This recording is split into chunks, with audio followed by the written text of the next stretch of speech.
Guys, welcome to my channel Chumki official. তো বলো তোমরা সবাই কেমন আছো?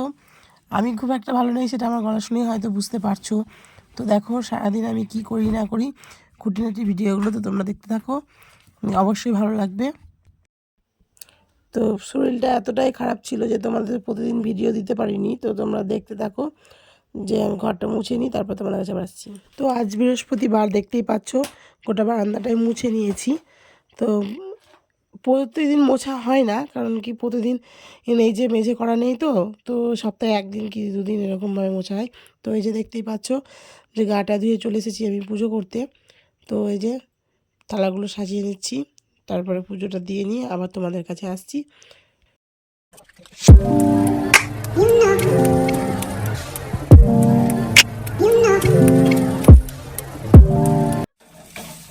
তো এই যে পুজো দিয়ে চলে এসেছি রান্নাঘরে, রান্নাঘরে এখন পেঁয়াজ আর লঙ্কা ভাজছি। খুব ঠান্ডা লেগেছে, একটু দেখা পড়ে নিয়ে কালোর সেই ওপরটা আছে। তো দেখতে পাচ্ছ আমি এখন হচ্ছে পেঁয়াজ ভাজছি। এই যে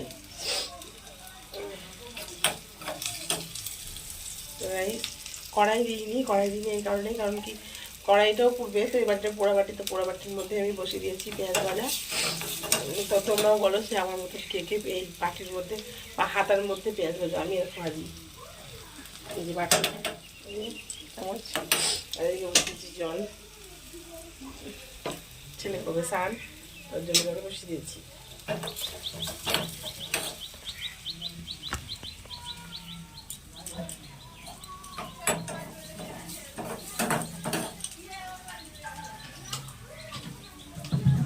তো 9টা বেজে গেছে, ছেলে যাবে স্কুল, তার জন্য তাড়াহুড়ো করে। তো দেখো আমি একটু রাগ করেই আছি, যেহেতু দেখো প্রতিদিন এই যাওয়ার সময় এই তাড়াতাড়ি করতে হয়। তো দেখো আমি এখন খাইয়ে দিচ্ছি আর ওকে বকাবকি করছি। তো গলার ভয়েসটার অবস্থা খুবই খারাপ, বুঝতেই পারছো তোমরা শুনে। তো এটা ইগনোর করো, খারাপ হয়ে গেছে, কিছু করার নেই, প্রচণ্ড ঠান্ডা লেগেছে। তো এই যে ছেলে পড়ছে জামা আর আমি খাইয়ে দিচ্ছি। তো এরপরে দেখো এই যে আমি চলে এসেছি এখন দুপুরবেলায়।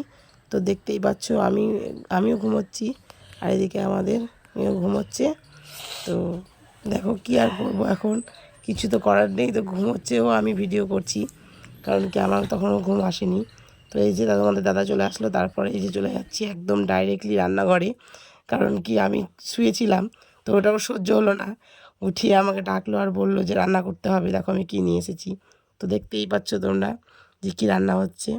তো দেখো আমি জানি না তোমরা বুঝতে পারছো কি না, কিন্তু এই যে এটা হচ্ছে খাসির ছাট আর কি, মানে ছাতিগুলো যেগুলো কাটা মাটা যেগুলো নেয় না অনেকে, তো সেইগুলো থেকে যায়, তো সেইগুলো এটা হচ্ছে।